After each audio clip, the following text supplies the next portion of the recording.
काली बहू की जादुई लाल साड़ी। काव्या अपनी माँ के साथ शरदपुर गांव में रहती है। उसके पिता की मौत 7 साल पहले अचानक हो गई। काव्या का रंग तो सांवला है, लेकिन उसका स्वभाव बिल्कुल देवी की तरह है। फिर भी कोई लड़का उससे शादी नहीं करना चाहता।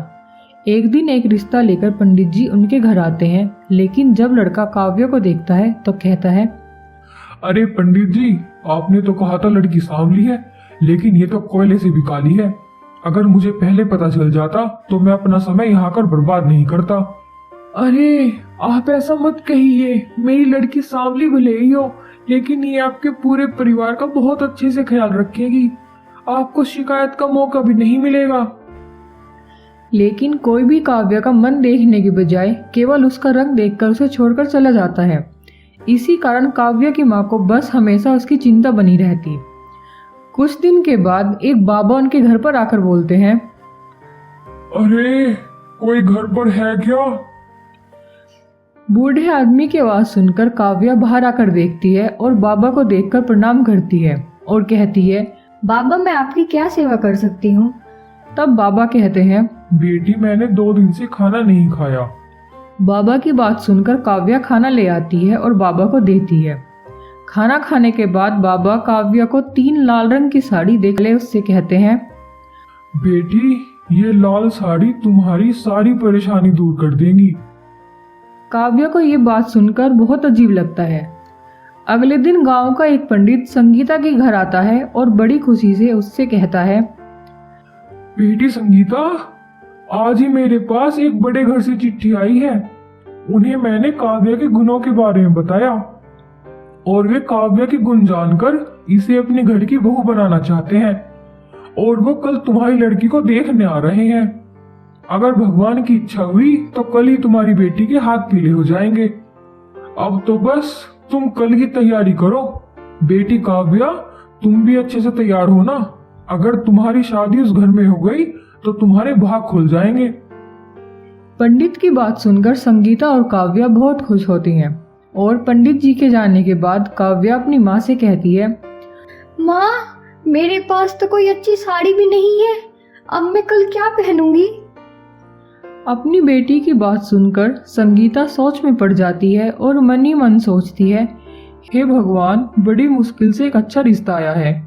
अगर यहाँ भी बात नहीं बनी तो मेरी बेटी हमेशा कुंवारी ही रह जाएगी। हे भगवान, हमारी मदद करो।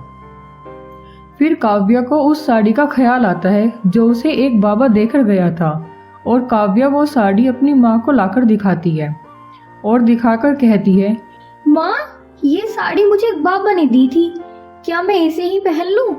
और उन्होंने ये भी कहा था कि ये साड़ी मेरी सारी परेशानी दूर कर देगी। जब काव्या उस साड़ी को पहनकर अपनी माँ को दिखाती है तो संगीता अपनी आंखों पर यकीन नहीं कर पाती, क्योंकि उस साड़ी को पहनते ही काव्या का रंग रूप बिल्कुल बदल चुका था।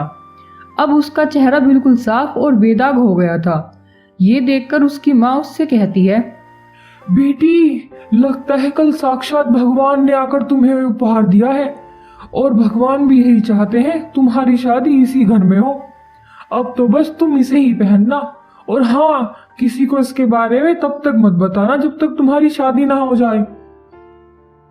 फिर काव्या भी अपनी माँ की बातों को मान लेती है और अगले दिन जब लड़के वाले उसे देखने आते हैं तो वे काव्या को देखकर बहुत खुश होते हैं और कहते हैं, जी हमें तो आपकी बेटी बहुत पसंद आई। अब तो आप बस जल्द से जल्द शादी की तैयारी करो। लड़के वालों की ये बात सुनकर संगीता बहुत खुश होती है। जल्दी काव्या की शादी भी हो जाती है और अब काव्या अपनी माँ के घर को छोड़कर अपने ससुराल चली जाती है। जहाँ आकर सभी परिवार वाले उसके साथ बहुत अच्छे से पेश आते हैं, लेकिन काव्या को केवल इसी बात का डर लगा रहता कि जब सबको पता चलेगा तो क्या होगा। लेकिन इसी तरह कुछ महीने बीत जाते हैं और काव्या के स्वभाव को देखकर पूरा परिवार उससे बहुत खुश होता है, क्योंकि काव्या सभी से बड़े प्यार से बात करती और पूरे परिवार का बड़े अच्छे से ख्याल रखती। काव्या किसी को शिकायत का मौका नहीं देती।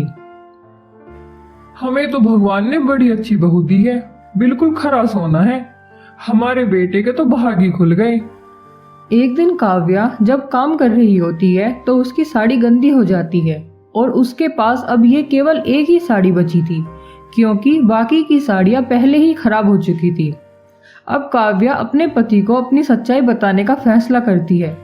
अगले दिन काव्या अपने पति को अपने सांवले रंग के बारे में बता देती है।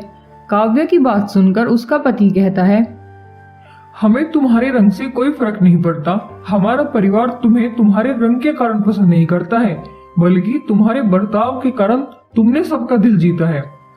चाहे तुम कैसी भी हो, हमें इस बात से फर्क नहीं पड़ता। काव्या अपने पति की बात को सुनकर बहुत खुश हो जाती है, लेकिन अभी उसकी सास को ये पता नहीं था। जब उसकी सास को ये पता चलता है तो वो भी उसे कुछ नहीं कहती और उसे उसके सांवले रंग के साथ ही अपना लेती है। काव्या अपने ससुराल में खुशी खुशी रहने लगती है।